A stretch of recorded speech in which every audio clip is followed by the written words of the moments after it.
Well, welcome back to the Zeitcast, everybody. This, I think, might just be the coolest thing we've done yet because we're on location in Oklahoma City at Chesapeake Arena, and I'm with Joel Houston from Hillsong United, my friend, and also fellow tall person. It's so good to be around a fellow big person where it just feels normal.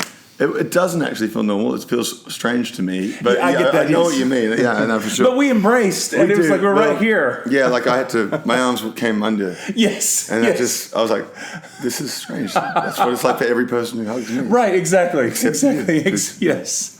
But man, I just especially, because tonight the gig was brilliant. It was absolutely beautiful. And I just so appreciate right after the show, while adrenaline's still coming down and all that you'd be willing to take some time to hang out. So thank you so much for being willing to hang for a bit. So to be here. It was a magical night.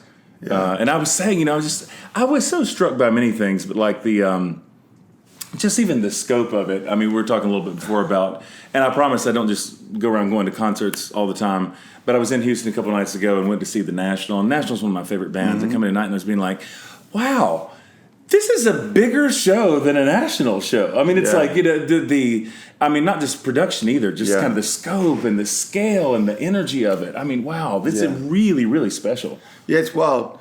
For me, I think what I love about it is because I know all the details behind what our guys really are able to pull off.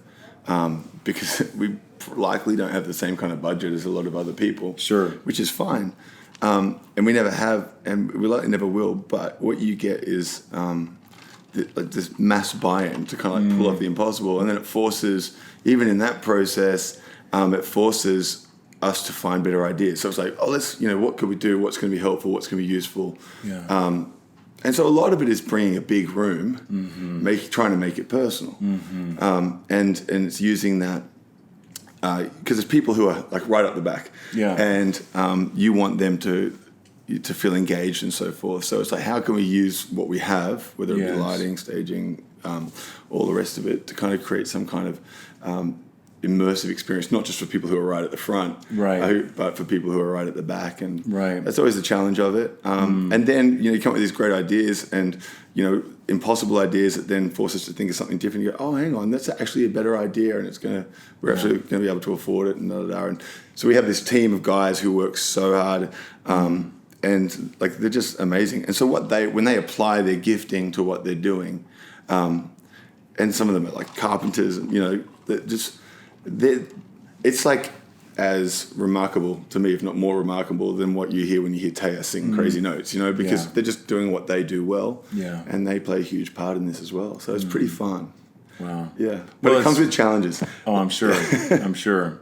Well, it's a gorgeous experience, and I think as I always feel like about the songs that you write, and that just the whole songs kind of coming out of the movement. There's such a universality to the song. So in that regard, as great as the production is, and it kind of does make the room smaller and pulls everybody in, there also is this way. It's like, I think it's a different level of buy-in to the songs. And I felt that with the people around me, like how much this has clearly been, these songs are the soundtrack for people's real lives. And, I don't know. There's a depth and breadth to the songs that people are finding themselves in that I think is amazing. Yeah, well, that means a lot. Yeah, I mean, that's kind of what we want to try and do. That's the goal, is to try and help.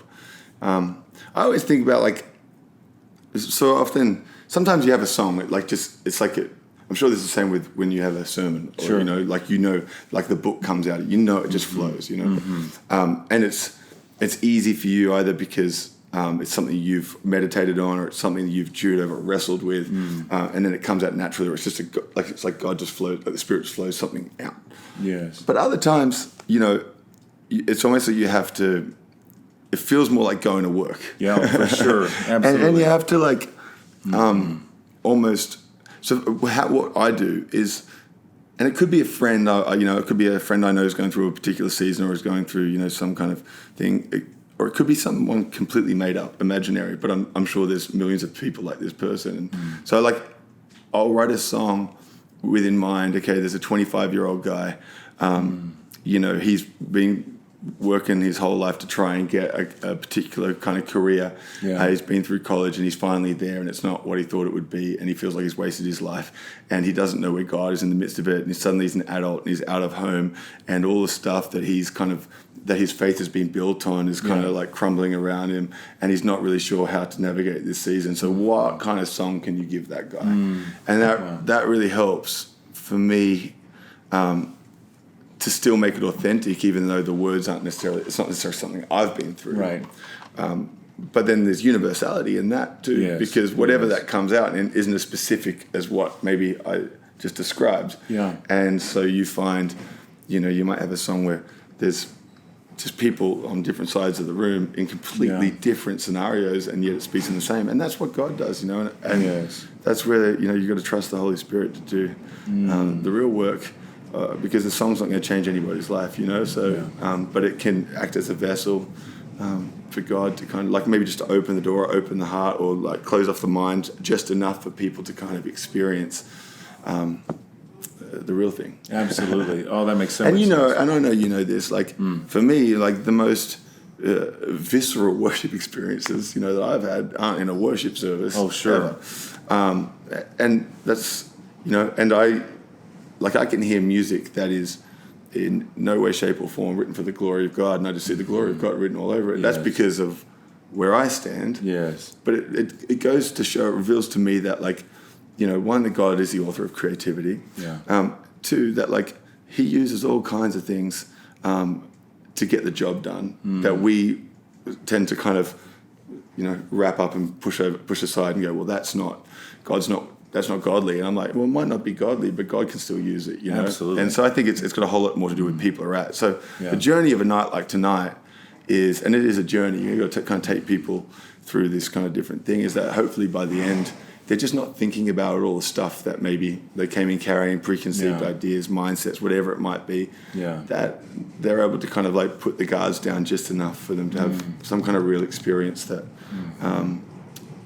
they wake up tomorrow and it helps them step into that day with a kind of newer, a greater understanding of who God is and what kind of promise and plan he has for people. And that is the thing, isn't it? It feels like to me that, I know God is always equally present, but in terms of any kind of conscious sense of the presence of God, it's always getting past self-consciousness. Sure, yeah. Like when you get past self-consciousness, we get that place to where you're just not so self-aware, you're not thinking about how you're thinking. And it does take a while to get there. Yeah. But that is what it feels like, is that by the end of the night, that people are truly getting lost in the experience, they're getting lost in the wonder. Yeah, and I'm sure like there's a whole lot of people going, hey, we need to get home and like relieve the babysitter, and I got to get to work in the morning and all the kind of rest of it. So that, that's all good and parcel of it too. But like what's really interesting to me is on this tour more so than any other, there's moments where you kind of engage with the crowd, like get out there, and we have a couple of moments that are out on a stage that's much deeper in the crowd, and so we just walk through the crowd, and the thing about it is like, they're not like fans who like kind of want to grab, like they're respectful and they know what's going on. Yeah. So sometimes like in my head, I'm looking around going, no one's enjoying this. Like, everybody. So I immediately start thinking about people who might be cynical or critical, or people who might be just not having a good time, or someone who, I don't know, like that's consuming, like that's me. I'm missing out, right? Like, so I'm just doing what you just said. I'm more conscious of. You walk out there and then you start talking to people, and sometimes I'll focus on one person who I think is having a miserable time, and not over trying. You can't do anything, but I'll just be like, "Hey, look, that guy. Who knows what's going on in that person's life? And so I'll just at one point when I walk through, I'll just kind of one time there was this guy and he's on his phone, and he's just kind of on his phone. So I just walked by and just kind of surprised him as I was walking out to the B stage. Like no one. There's no lights on me or anything. It's just, and I just kind of went up to the gentleman and I said, are you playing a game? Like, and he's like, what? And he like kind of, he doesn't realize it's me right away. He kind of pulls his back, his guards are up.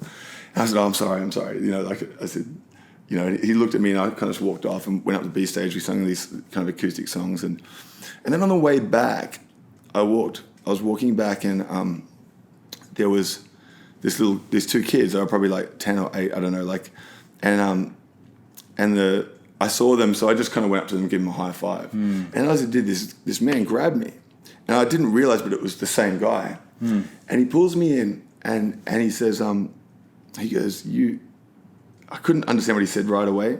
And so if he's listening, correct me if I'm wrong, but this is what I heard. He said to me that his wife, and he pointed to his son, his mother, was meant to be here with us tonight, but she passed away in a boating accident. And I think he said with my daughter 2 weeks ago. And so I just hugged him. We just hugged. And he's sobbing on my shoulder. And then I prayed with him, for him, and by that point we were like 3/4 through the next song, and and I did not do it and I went up stage, and I was just thinking about, like isn't it just like God? Like, I'm thinking this guy's having a miserable time, like he's not enjoying the night.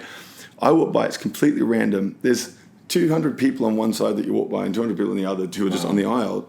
400 people that I stopped for him on the way there, and then on the way back I stopped for his son, not realizing it's the same spot. Yeah. And in all of that crowd and all of that moment, that God would want something like that, just to let that guy know in his grief that, God's there for him, for whatever that's worth. Those kind of moments to me are, they're absurd and amazing. And there's been so many little things like that along the way. And that gives me, that is a reminder to me to just get out of my own head. Know that God's doing stuff that we don't know, and trust that the whole experience is, you just never know. And I think our job has always been, I've always viewed my job with these kind of nights and what we do in general, writing songs, it's not on me.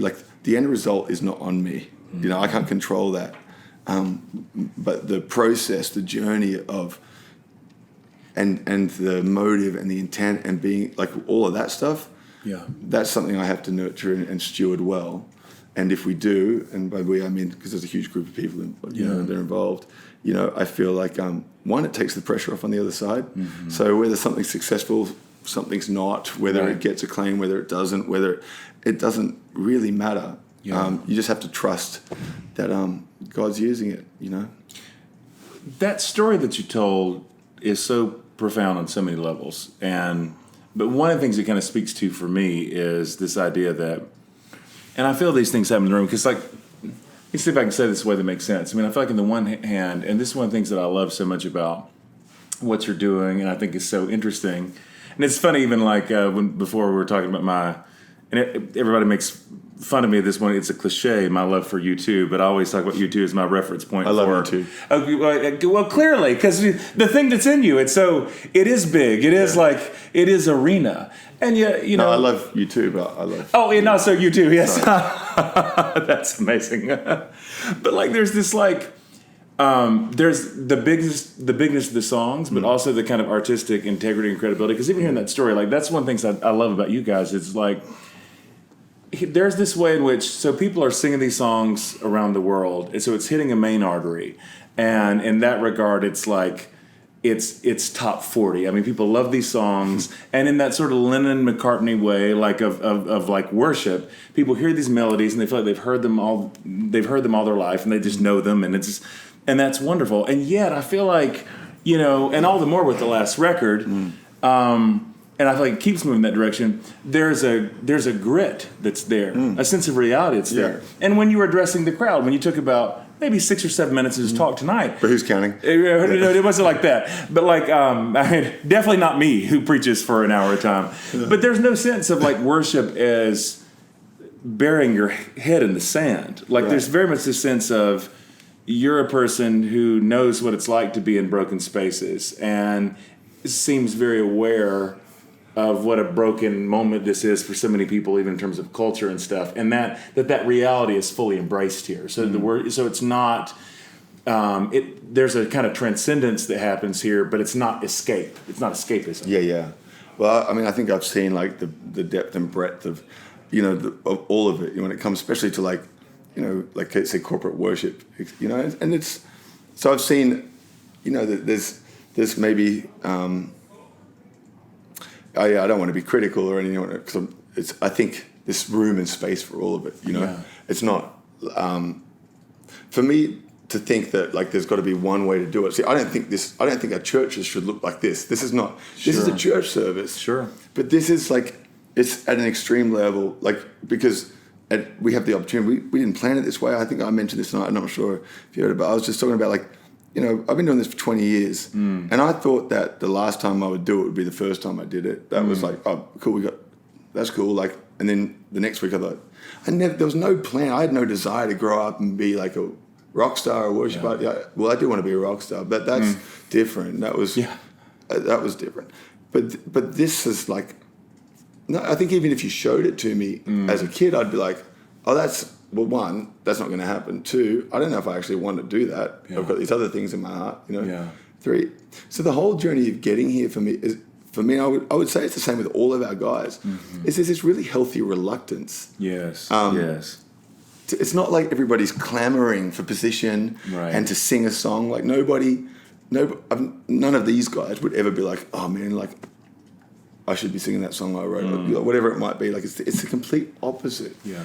And that's why I love it so much. And it's been that way from the get-go. So when we first kind of recorded some songs in our youth ministry, our attitude was literally like we should write songs that our friends at school would like if they came to church. Oh, that's so interesting. And so it was evangelistic. It was this idea of we want our friends to come, and we want the music to be good. And so, one of my best friends at the time, like I remember, we started writing songs together when we were like 15, 16. And, we would just like close, like this is how he would describe it, but he'd go, I'd close my eyes and I'd just see all my friends from school, like we're young, we're teenagers, and they're loving God and they're loving Jesus and they're singing at the top of their lungs and they're dancing and they're having like it's a mosh pit, having a great time. And then I listen to what they're singing and that's the song we write, Wow. And I was like, that's actually probably you're trying to create this something. Yeah. That was it. That's all we wanted to do. That then, over a period of time, it looks like then someone calls us and says, hey, we want you to come to Canada and play at, this youth festival. And we're like, what? They're actually going to, like, we're going to go on an airplane, like, and it's like, yeah. And then bit by bit, but every single time it was like, that's the end of it. And I still, like, this is the end of the tour. Like, we've got 3 or 4 nights left. And we have a couple of things planned, but I'm not looking all the way down the road. I don't know what next year looks like. And so what that does is, one, it means that I feel like we really savor the moment, like treat everything like it's our last thing. Knowing that, like, there's something really simple about, like, just being faithful with what God's got in your hand and trusting Him with everything else and not trying to grab a hold of all these other opportunities and things. It's like everything just kind of like lines up, and then it's about wisdom and trying to make right decisions and keep your heart in the right place and look after relationships. And because, there's been a million areas where, sure, like I feel like the enemy's tried to build wedges and knock us off course. And so you go through enough seasons where you get weathered, we get weathered. Our skin is weathered, literally. But so is like I feel like there's like these, the story of like, I can't remember if you might have said this. I can't remember where I learned this, but, where Paul, after the shipwreck, and he's bitten by the viper, and he shakes it off. And someone, I don't know, they made this, take this for what it's worth, but it was more like, this is what it was. I had a friend who was trying to make a movie about Paul, and so this is how they were writing that scene, and I loved it. And it was like, because the snake bit this place where he had been so many scars from his time in prison, like it didn't penetrate. Like now you can believe that any which way you like, but I love that. I like that. I just like it personally. Yeah. So, my theological friends out there probably, some of them will give me a field day, but I just like the thought of that because it's like something natural about that. Yes. The suffering, the perseverance, the going through the, and then it saves him later on, and it's a miracle, and it leads others to kind of, see God. Yeah. And I feel like that in my own life. There's times and seasons where I look back at it now and I'm like, man, like, okay, God's like, there's a part of me that's weathered. That means that thing that might have affected me back when, like even like this tour, the grandioseness, like when I was 20, if that's what we're doing when I was 25, I don't know, like maybe I would have been like, I don't know, like I maybe wasn't ready for it. That's cool. And I'm grateful for that. But now it's like having been through some of the seasons, especially in the last few years, it's like, there's something in the way God prepares us for things down the road that actually helps lead a way for other people to kind of like, I don't know, like find their own kind of track there with God. And I think that's the biggest desire. You don't want everything and everyone to look like what we do, and I don't want to look like anyone or anything else. You know, like I could go out there and try and be Bono, but it just wouldn't work. Sure. You know, and I think I learned really early on, like to walk. Like someone once said to me, like, "Yeah, you just got to walk in your own shoes." You know, like, and I grew up pastor's kid, so everybody, grew up with every single person being like, "You can do what you can do what your dad does." You know, when you grow up, and I'm like, "No, I don't want to do anything like that." And then I remember watching Check, who was like this big worship leader. She was also my babysitter. Oh, that's amazing! I didn't know that. That's awesome. But she was just so amazing. And I remember used to think like who, when Darlene's not doing this anymore, like who could possibly do it? And it's laughable now. But like I had certain strengths, certain weaknesses, and I feel like over time, God's just continually surrounded the areas of weakness with strength, and it's other people.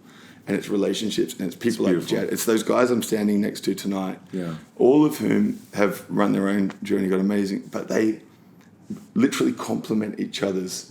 And no one's kind of projecting from their weakness to kind of cover it up, and no one's, and it's really, really beautiful. To me, it's a picture of, it's what I think the church should be, so rather than us kind of pointing at everybody else and going, well, we do this well, you're doing that bad. It's just like, let them do that.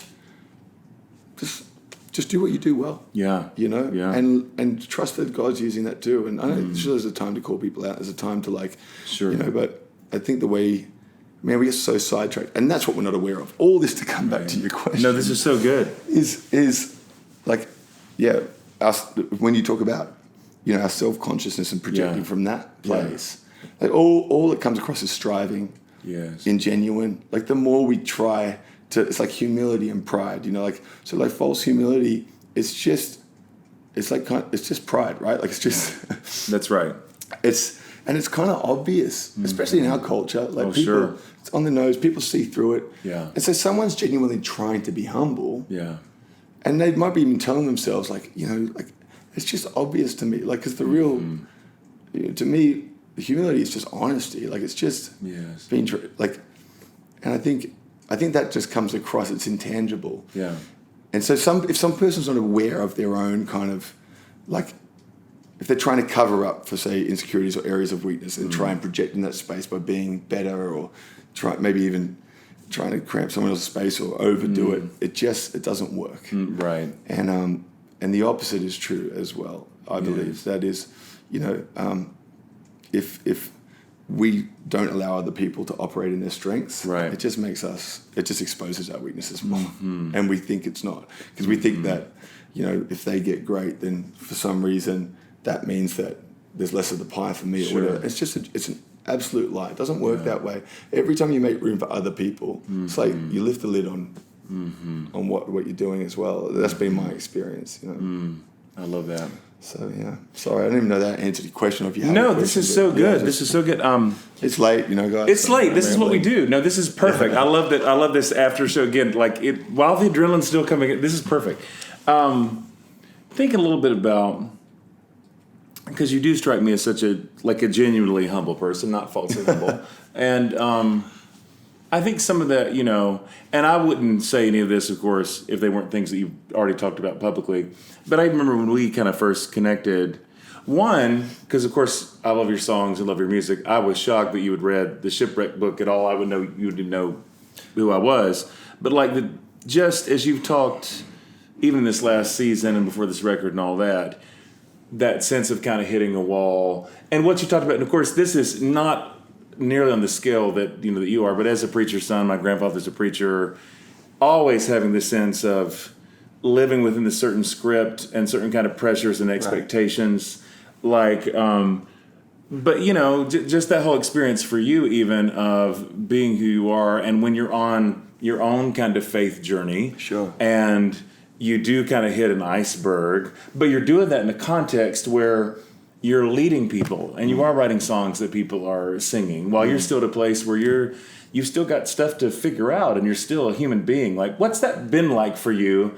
Like, even in these last few years, in terms of like grappling with, now you're at this place and there is this platform and there's this resonance with what's happening in your life. At the same time, you're still in your own journey with God and you're still a guy and there's still like just stuff to figure out. I mean, what's interesting is, well, firstly, if anyone out there hasn't read, How to Survive a Shipwreck, you must. And I don't even know how I stumbled into it, but that when I started reading, I just felt I hope this doesn't sound like, I think I said this to you, I prefaced this, but I felt like you were putting words to things in a way that I understood that I could put words to, but not in a way that other people could understand. So the essence of what maybe songs I was writing at the time, or things like that, I just felt you articulated that with such great. So it really spoke to me. It was almost like, that's what I'm trying to get together, and it was so helpful. And I know it's helped tons of people. And there's a couple of chapters in there that just brilliant. And so anyone out there who hasn't read it, you need to read it. That's so humbling. Thank you. Yeah, well, that's really everybody generous. here probably has read it 100 times, but it's one of those. It's a really great book. What's next, by the way? Sorry, I'm in the midst of finishing. It's interesting because I was talking with Amanda Cook about this a few minutes ago. I'm finishing the third book, and I do think it's finally going to be wrapped up in the next month or two. But it's interesting because we had a whole conversation about creativity with this, and I know this maybe is a side note. But it was so interesting because, the book came out in 2016, and I thought, I was under contract for another book, write it within a year. I really felt like there was this sense of the Holy Spirit of, you've just got to live some more life first, because everything I tried to do felt like Shipwreck 2.0 or 2.5. Yeah. And in reality, this has been very surprising, because that came out of what really was 5 years of a lot of angst and pain. Yeah. And I remember having this kind of a profound moment. And funny enough, when I was in Ireland for a week, and I did see you two for a few times, and I had this whole week almost where I got to spend a lot of time alone doing these things I just loved. The lack of self-consciousness of this came up. I had this sense of like, you know what? That's really not my sound anymore. I'm actually in a place right now of joy. And I think what's coming next, it even is my third book. I think it's supposed to be a resurrection book. Right. And I think I have to find a whole different sound. But I feel like it's like I had to live a little bit longer to find the sound, so that I don't just default back into like, almost like I was getting used to being like this shipwreck guy or something. Yeah, well, what's amazing is, so that time when we met the day that we released an album called Wonder. Yes. In Chicago. And I think I'd reached out to you somewhere on Twitter, so we were talking, and then you're like, I'm in Chicago. I'm like, oh, cool, we're in Chicago too. So we hung out that night. And so I didn't speak about awareness. So I like, it's something I always consider, because I know that to be aware of something is to be aware of something. If you're not aware of it, you don't know. Like if I don't know my breath smells, then my breath's probably going to stink. Right. Until someone lets me know. And usually when someone, then you're like, oh, and it feels awful. Yeah. But, one of my best friends said to me when I was like 16, he goes, man, you're really inconsiderate, right? And I'm like, and he's a good friend. And I'm like, what do you mean? He's like, you can just be inconsiderate. And that was so alarming. I had to grab him. I was like, hey, man, I need you to tell me what you mean. Like, because I don't want to be somebody who's inconsiderate. That, to me, is the opposite of what I want to be in life. Yeah. So if I'm inconsiderate, please tell me how and where and why I'm inconsiderate, and I will do my best to change it. But I have never forgotten it. So like over the course of years, I'm like, was that inconsiderate? Was that inconsiderate? Was that inconsiderate? Now, just by being aware, whether I like it or not, I'm naturally going to be more considerate. Yeah. And whether I'm still inconsiderate, I don't know. But that was huge for me. I thank him to this very day. But that's a picture of awareness, Yeah. And so I think sometimes, one, we're afraid to offend people, or it's easy to like hide anonymously and just throw hate for one of another thing. But, but to truly be aware of something is I don't know, like it's because it is a waking up process, and you kind of speak about this. But when you wake up, it's like this. it's like a disillusioning kind of thing. You're like, where am I? Like, it's that feeling of like waking up. Like I do it every single day. You know, that feeling of waking up. Like, where am I? Okay, I'm in a bus. Like, where am I? I'm like, I'm in a parking lot in some city. What's, you know, it's like, there's this moment of like trying to grapple with it. And then you're like, you have your coffee or whatever. And you're like, okay, I'm on with the day. Everything's good. But we've all been there. And so when I met you that day, I didn't know. I wasn't aware of exactly what was going on in my life. Wow. And I think right after that, I've talked about this elsewhere. I'm not going to go. I don't really want to plan to go into depth with it. Sure. That's not a big deal. But you know, I had friends. Funny enough, I think was it the next week, or I'd just been to see U2. That's what we're talking about. So I saw the Joshua Tree. Yeah. And so I went there. It was after. So I went and saw Joshua Tree in New York, and I lost my wallet that night, and I saw a bunch of friends, random friends. We went out and we had a couple of drinks afterwards, and I lost my wallet, and in my wallet was my green card. And then the next day I flew to Australia, and then when I got to the end of Australia, I had this 2-week break where I was going to be just get to hang out with my family. I'd been away for like 5 of the first 6 months of the year, and I wake up on that last day of this conference we have in Australia, ready to fly home, just exhausted, just so looking forward to it. And I realized I don't have my green card. And so I'm like, oh goodness. So I'm like, surely my passport will work. I'll be able to take my passport through, and I'll just have to probably do like a check. It's a bit of a bummer. I might miss. Anyway, my passport went through the wash in the back pocket of my pants and was all wrecked. So I have no passport. So I can't travel home. And so I'm stuck in Australia, and my family fly home, and I'm just like, this is awful. And I got stuck, and I went into this hole, and that was kind of this starting moment. And then I realized there were so many people showing me over, like asking me questions like, are you okay? Is everything good? You know, you look a little disheveled, you know, like you need to slow down, like everything going. And I'm like, yeah, I'm good. I genuinely thought I was good. I didn't think there was any problem. And over the course of the next 6 months, because it took probably another 5-6 months, and really stepping back from a lot of things, I kind of just put myself just deeper and deeper into these holes. And there were more and more people trying to kind of help me. And I genuinely thought I was fine. And then it was like, it wasn't like an intervention like everyone, but it felt a little that way. Yeah. And I stopped, and I just realized how much perspective I'd lost. Now, maybe over the course of 3-4 years, I don't know. But it was such a rude awakening, like being ripped out of bed when you're like dead asleep. Yeah. And going, whoa, okay, I don't like this.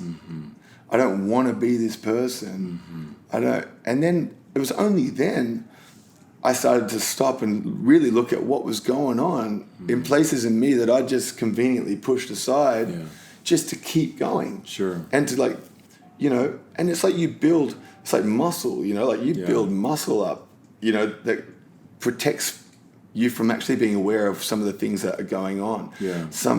And for me, it was just having to kind of, like wonder. I was trying to find the wonder, you know? Yeah, and for me, it was one of the most joyful times of my life because I loved my son was like, he was 2-3 that time. And I just loved being a dad and I love him full of potential. And so for me, I'm like, everything's great. Like, you know, I love my wife. I love my son, you know, everything's great. But I had tensions. And rather than, you know, you can live with 1 or 2 tensions, it's fine. Yes. Without resolving them. Yeah. But once you got 3 or 4 things going on, sooner or later, like it's chaos. And it's like, I can't hear anything clearly. I can't see anything clearly. Yeah. And so you're looking at this all stuff, and I'm going, okay, the only way to fix this, because it's chaos in my heart and my mind, I'm thinking stuff that I've never thought before. Yeah. I think I'm being a good husband. I think I'm being a good father, but I'm not, you know, because I'm just looking, I'm not aware. Yeah. Was to slowly unwind these tensions. Yes. One by one, reconcile them, resolve them where you can. And then all of a sudden, you do that to a few different areas of your life. You go, oh man, it was chaotic, but there was just a few too many things out of tilt. Yeah. And so that journey was huge for me, but so much of it when I think back now to the day when we talked in Chicago, yes. And I was asking you questions. I actually feel like I was like, hey man, like you've helped me, but can you help me? You know, it was really great. And I remember we talked that night. It was an interesting night that we had. It was a wonderful night. It was great.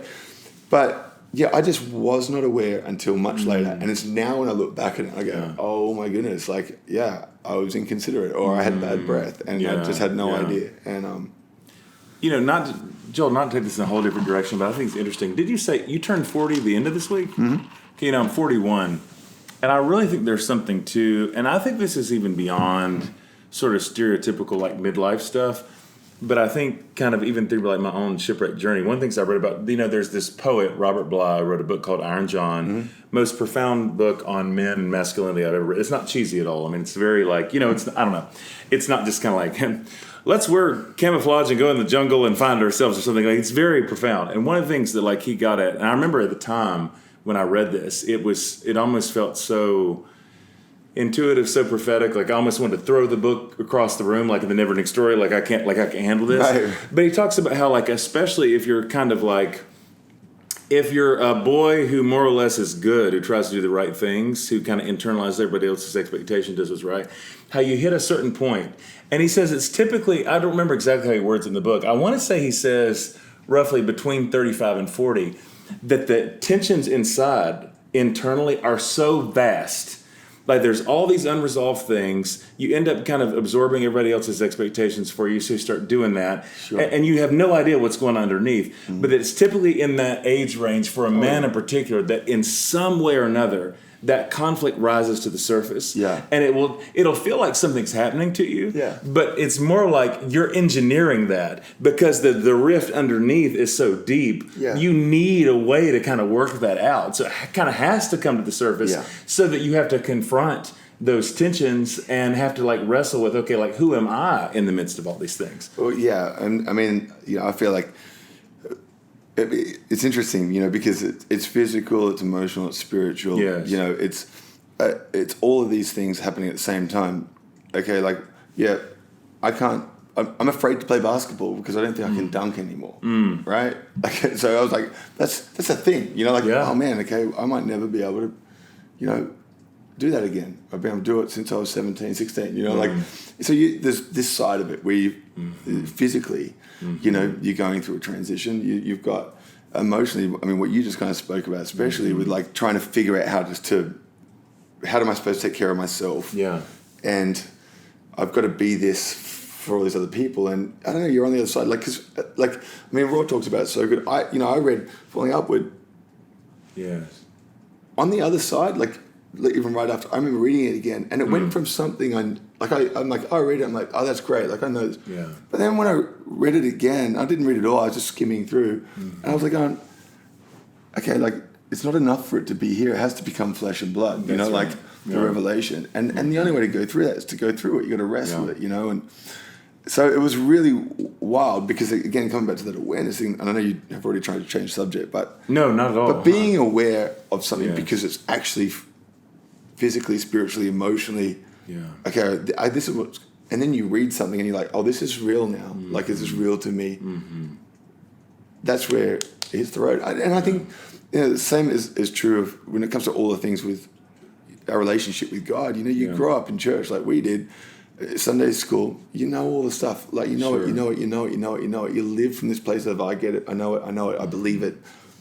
And then the rest of your life, and God's got such an interesting way, like the way you created us, the way that our bodies transformed, the way that we there's this aspirational, like everything's upward, and everything about us is like, okay, like this, conquer, like, and then naturally everything tails off, and so you in that place, it's like everything goes from what's outside to what's internal, and I think it's like that hilltop where it feels like you about to fall off a cliff. That's right. Or you need to. Yeah. And sometimes you actually just need to let go, and everything suddenly happens. Like I've felt like I'm 40 now. Like I'm turning 40 and everyone's like, ooh, how's it feel? I'm like, honestly, I've felt like a 40-year-old for 2 years. Yeah, like I get that. It's weird. I feel like, I'm still 39. Like that's amazing. I'm still in my 30s, like for 3 more days. Like I'm ready. You know? And what's wild is even with what we do here, like it's like, I just don't think about this the same way.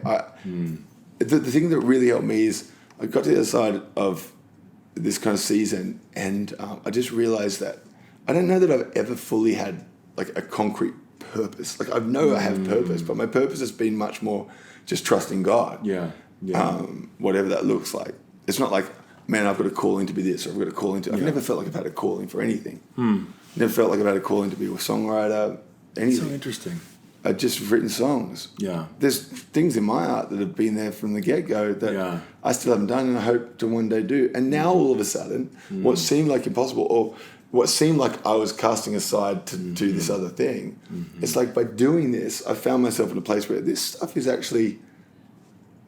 I can see those things colliding in an amazing way that would have, if not for doing like this, this being kind of just trusting God and following, being obedient in certain ways, I'd still be grappling and striving and trying. And you know, at this point in my life, I just don't want to be doing that. You know? But what I want to be doing is, when I talk about that purpose thing, it's really simple. I felt like God, it was just, I just want to be who I wish I had at every stage of my life to people in that stage of life, especially for the guys and the girls, you know, people. So just to be someone who can help people navigate things that I wish I had someone to help with. And I did have those people, to be honest. But all of a sudden, the purpose is so off what I want to achieve. I still have these dreams. I still want to achieve great things. I still want to do great things. But the purpose is so much more about, it's so outward. Yes. And that makes sense. So I can now reconcile all these other tensions between where I am at and the things I want to achieve, or the opportunities and dreams I might have, whatever that might look like, or being a man, or being, you know, I can do that because I've got this kind of like anchor of understanding when it comes to this is why, to help others kind of kick through. That's been so hugely rewarding for me, and it's really helped. Again, in kind of trying to figure out all these different things, and I'm still on the journey. Like I just got such an amazing peace there, like, and sense of like, I can't fix all the world's problems, right, and I know when I'm meant to, you know, that's a huge relief, you know. Like when I was 28, I thought I had to solve world hunger, you know, like it's just,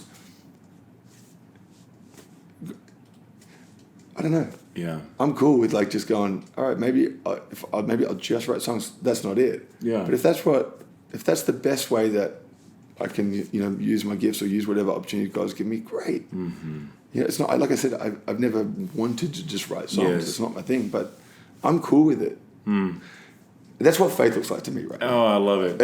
I don't know if other people, they might be like, what's it even, doesn't even make sense, but it really makes sense to me. Makes all the sense. And honestly, I find it tremendously liberating because, like, I kind of, my temptation, I've never been able to do this, but I always feel like I should have more of an overarching sense of purpose or how things fit together. Like, I want to go 30,000 feet and, like, have this macro giant narrative, because I think that way. I kind of think in narrative, but I feel like the further I go, the more I feel like I can't do it. It's too much pressure. Like, what can you do except try to be responsible with the moment you've got right in front of you? Here's what I got.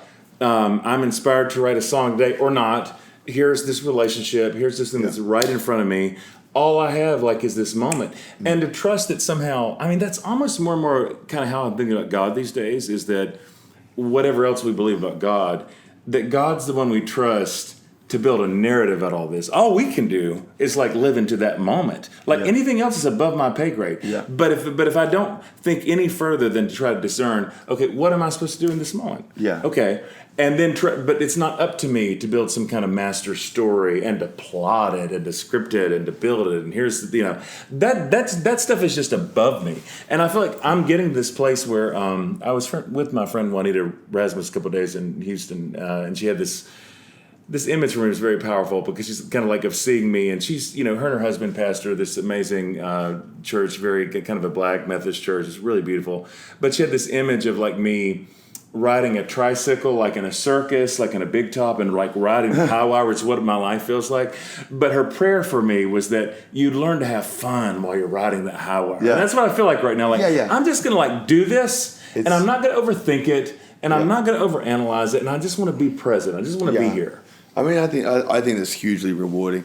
I mean, you said it too, like, before we were talking, like just how one season has led you to another, and then you're saying, you want that book to come out. Yeah. I mean, because it was the same for me. Like, even when we first started talking, when I read Shipwreck, and, to be honest, I read it and I felt like, I didn't feel like I needed to write the book I was writing at the time, which I was asking you for advice on. And the reason is because, one, I see it now, that wasn't the time. Yeah. But at the time, I was like, look, if someone writes that song, I don't need to write that song. Yeah. Like, someone else has written it. Like, so if there's a space where, and it feels right, there's something to offer, and there always is, and there's, but timing is perfect. So that book I put away, and people are like, so when I'm like, I don't know. Like, it could be, I don't care if it comes, I might never release that book. It's just, it might actually make more sense 10 years from now, or 20 years, or 50 years. But I feel like right now, I always, even when I was writing it, there was like this, I was missing this last chapter, and then I lived that chapter, and it gave weight to what I was trying to write. Yes. In the first 11, and I go, okay, cool. So maybe I just start with chapter 12, and it's just, but also maybe not as well, because if there's so much great literature out there, like, I don't need to be a writer, and I was like, why do I have to write a book? There's so many great books now. If it's going to help someone, I'll do it. And so anyway, I do plan on writing books because I love writing, and I feel like there's certain lessons along the way that, I think if I could find words as eloquent as yours, that are at the top, that are as practical as yours as well, like, that'd be really cool. It's hilarious, but like, for you to say, define as eloquent as your songs, because I hear your songs and I'm like, okay, I could have 80,000 words and not get done what you can do in 3.5 minutes. So let's talk about eloquence. But there's something in that, right? Because I had no problems writing words. But when you've got to get a big thought into 6 syllables, and like, that's helpful for me. Like, the parameters and limitations are really helpful. But it's so 50,000 words or 80,000 words, or, I mean, like, where does that end? So I was turning single chapters into like that much, and I was like, this is stupid. So I anyway. But the lesson there for me is like, the limitation. Yes. It forces you to kind of just find that. Because if you haven't figured this out already to anybody, I don't know why I look like a computer when the camera's there, but I talk in big circles. Me too. And so, which is why this works. Usually it's like I just talk a big circle, and at some point I go, and that's why. And hopefully in the middle there, someone goes, oh, I see a picture, So, and I write songs that way too. So, like a Venn diagram.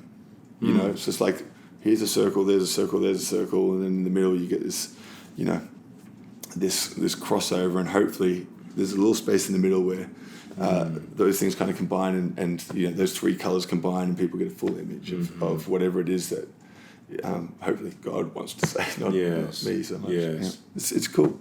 I love that. And I have that big circular way of talking, which is part of why we get along. We're big people, and we have a big circular way of talking, and maybe this is how we do. But man, I love everything you said. First of all, I do hope that the book comes out at some point in due time. But I love that notion of like, just like... It's called How to Survive a Train Wreck. How to Survive a Train Wreck. That's great. That is a book that needs to be written, I think. Like, I want to read this book. I'm more into trains and ships anyway. I'm over at my sea metaphors, I think, at this point. But man, like this whole idea of like, I don't know, just I think with anything creative or anything God's just doing with our lives, like that you can't force a thing along. You just kind of have to live the story. And when it's time, and what you said about even finding that last chapter and then things making sense retroactively, because I feel like I'm in that kind of moment too, where like I was still, everything I was doing still sounded like Shipwreck 2.0 or 2.5, and it's like now that I'm at a different place where I'm experiencing joy. Yeah. Because honestly, and you, I know you know this too, or I'm guessing you do. Like I would have to think that for songwriting sometimes too, it's like you're trying to write your way to shore. You can glimpse something, but you're not really there. Which is fine. I feel that's part of what the work is supposed to be. But now I feel like I'm actually coming into some really interesting places where a lot more is making sense in retrospect. It's like, oh, now I understand why I couldn't have talked about this then. Right. I didn't have the perspective on it yet. I haven't lived into it far enough. Yeah. It's like, it's like someone who hasn't seen a movie, but tells you all about it. Yes. And you're like, well, you read a review, like, right. You've read, like, it's cool. I don't know, like, I feel like it's that even as you were talking then, like, and I realized it's like, that's the metaphor in metaphor form, but in real life, that's every step of my faith, my walk with God is, I've always looked at it like, faith it's not meant to make sense. Yeah. Looking forward. Yeah. It's just, that's why. Mm-hmm. But in hindsight, yes. It's 2020. You go, oh my goodness, like, okay. And we have to remind ourselves, and the constant call to want to go deeper in relationship and level of trust. I mean, to me, it's all about trust. Yeah. And every relationship's built on that. Everything in life. The big breakdowns in society are breakdowns in trust. Mm. And so, what can you trust? Can you even trust facts anymore? Can you trust information? Yeah. Can you trust like all these high and mighty things that we humans who think so highly of ourselves and what we construct, like we've created these mechanisms that have just depleted trust. Yes. In institutions, in each other, in the church, in people, in friendships, in the whole thing. Like when it says, everything that can be shaken will be shaken. That's right. But my kingdom is an unshakable kingdom. And I'm like, I mean, that is it. Like, even the concept of understanding, like what the grounds that you stand on, like, if that's all we've got, and if people are trying to fit God into something they can understand, I mean, that is shaky ground. Absolutely. And, yes. And so that's what we live in. So for me, it fills me with hope. One of the first things I read that you wrote was, we want it darker. It was like a blog post. Oh, yeah, we want it darker, sure. You're talking about Leonard Cohen. Yeah. And I was like, okay, cool. Like, I get that. Mm. But, it was like, it was this kind of whole, what I loved about it was, I was filled with hope. Mm. The shakier things get. Yeah. Because I look around and I go, hey, it's all right. Like, yeah, we're a part of this. Like, we have to be truth seekers and truth tellers, and we have to be people who, but maybe like God's in control here, and we just got to like you said, just kind of tie ourselves in and go enjoy the ride, and know that there's a huge part for us to play in this, but at the end of the day, like, everything's shaking so much. Yes. Like, well, what's left to hang on to? Absolutely. And I believe the time's coming, people are just going to run through our churches, not because it looks fantastic, not because it sounds fantastic, not because we've got preachers who are like, it's got nothing to do with any of that stuff. Like, and most of the people, especially, like, I know that this is not it's not real life. Right, that's right. Exactly. It's an experience, and it's great, and there's nothing wrong with it. It's like going to a U2 concert. Totally. A U2 concert, that's not real life for them. No. And they've lived the rockstar dream for years. Yeah. And anyone would tell you that, no matter what they do. That's and anyone who tells you or has you believe differently, they're just lying. Absolutely. It's not real life. Mm. And I think that's why there's this separation where people now are lying to themselves about what life should look like or who they're meant to be, because this is what they're projecting to the world. Right. So and then they're going home and they're going, but what's this? It's not that. You can't reconcile that. Absolutely. So where's the trust gone? Within ourselves, we can't trust ourselves anymore. Mm-hmm. I mean, I think that's one of the hardest things too. Like, when I was in my deepest, darkest place, like, I couldn't trust. I stopped trusting myself to be able to kind of like just be who I wanted to be. Yeah. To the people I love. I just thought I was gonna let them down. Yes. And that's a lie. Yeah, that's so true. So at that point, where do you land? Well, the view from rock bottom. Right. That's right. Can be a really beautiful one. It really can be. And because at that place you find out, you're reminded again that, there is a sure foundation. Yes. And either, we can put ourselves there or we'll find ourselves there. One way or another, we all end up on our knees, I'm so glad you actually found that piece encouraging, because for as much as there are a lot of things that do discourage me in the world, that's the thing for me right now is I feel like as ecclesiastical systems are shaking and political systems are shaking, all that. All the stuff that we thought made us secure before were lies anyway. None of it was true. We were never in control. Yeah. So anything that removes those illusions of control gets us closer to the real. Yeah. And for all the things that are challenging, that's the part for me that's exciting. Is I think we're getting a little bit closer in all the chaos that we're in right now to the revelation of the real. Come on. And that to me is what's good about this moment. 100%. It fires me up. I've been so filled with hope on this run that we've done. Like even at the get-go, something happened, and you know where it happened? It happened like in like the places I expected to kind of be the hardest and the driest, and there's certain cities, like especially urban centers, like for us, are amazing. Like really multicultural, diverse, like full of life. So you get this kind of beautiful melting pot of people, and it creates this beautiful environment. It's fired up, and then there's other places too. Especially in the States, where in the past, you're like, okay, like, and the traditional kind of Bible Belt spaces for us haven't always been awesome. Yeah. But it was in those places, especially kind of running like through the South towards Florida, into Florida, something ignited. And it just filled me with so much hope. Wow. And it was like there was joy and there was freedom, there was passion. And for what that's worth, it says something like people are hungry. Yes, they are. And I think people are desperately searching for something solid. Yeah. And something to make sense of all these things they can't reconcile. Yeah. And I'm not saying it was our worship concert that did it, but maybe that environment it just seemed like it was already happening. Absolutely. So, and it's happening in Europe, massive. Yes. Like there's crazy things happening, like beautiful things happening in Europe. People are, it's happening all across the world. So we're in South America at the end of this year, and I'm pretty excited about it. Yeah. Because there's so much going on down there, and we were in Central America at the end of last year, and it was incredible. That's awesome. And so like. I know that like the world's just, it's spinning. It is. Yep. And everybody's feeling it and it's all shaking. But I do believe there are these global currents with that comes a different level of freedom, of openness, vulnerability, receptivity. Sure. That's what we're seeing. Yeah, and we've been praying for this stuff. Like, we've been praying, that God would do something in our lifetime, yes. And of course he has and he is. But like, why not now? Like, and my prayer is that we're ready, yes. And I feel like, in some ways, I feel like God's just kind of cleaning up house a little bit too. Yeah. Because if he, in order for the church to be, I think what it's designed to be, there's some things that we've kind of got to like bring to the surface and kind of sweep off, so that when people walk through those doors, what they experience is the real thing. Absolutely. Yeah. So, my friend, I cannot thank you much. I'm so self-conscious about the fact.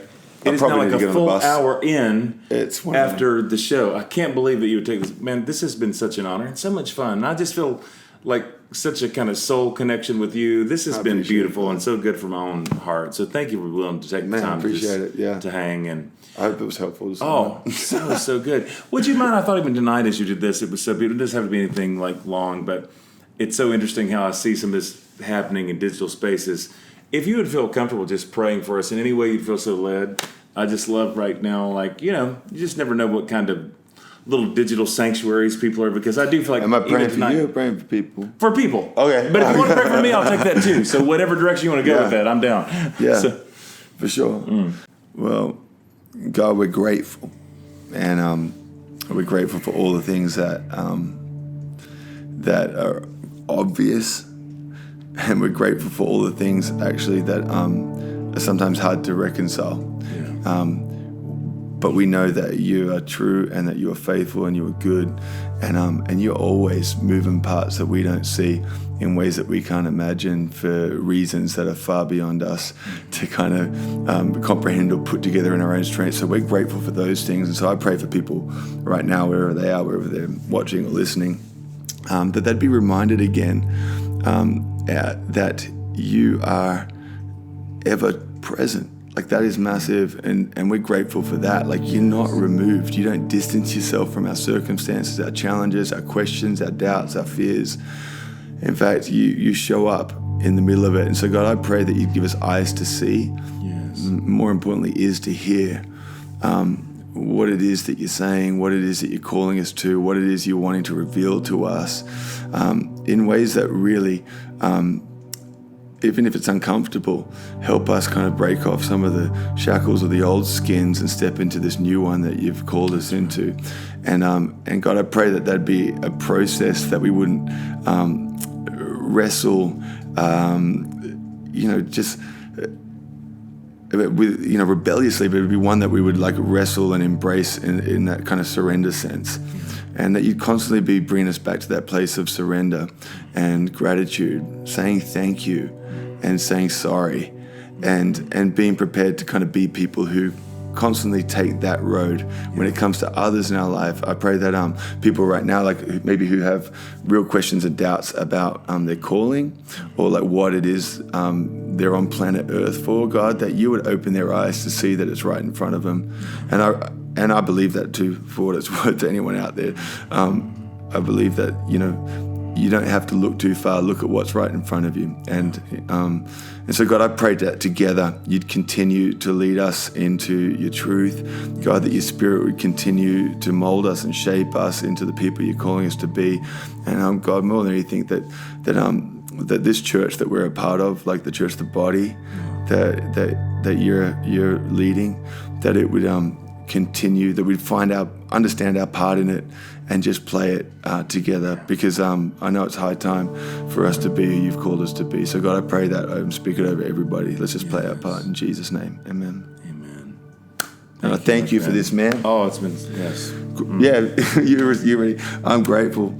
God, I'm grateful for Jonathan. I'm grateful for his openness and transparency and willingness to kind of take the gifts you've given him and continue to service others, help other people in their journey. So God, I pray, Lord, that flow would just continue to just abound in new stuff and stuff that would travel paths, the low roads, that kind of that idea of water descending into the low spaces and the cracks and the places where the lowest places, that in those dry parts, God, that whatever it is that is flowing, your words, your this kind of stuff, that it would find people in those places that are really dry and it would bring life to them. God, I pray that you would bless him and whatever comes down this road very, very soon, and just real clarity in knowing you're in the right place at the right time with the right people. I believe that for you in Jesus' name. You don't have to put that in the podcast. That one's just for you. Beautiful. It feels a bit strange, but thank you, friend. That was amazing. Grateful for you. Wow. Thanks so much for doing this. It's been what a night. Yeah, thanks, bro. I just appreciate you. And thank y'all for joining us on the Zeitcast. I forgot you were even here. This is so sweet. I'm putting my yep.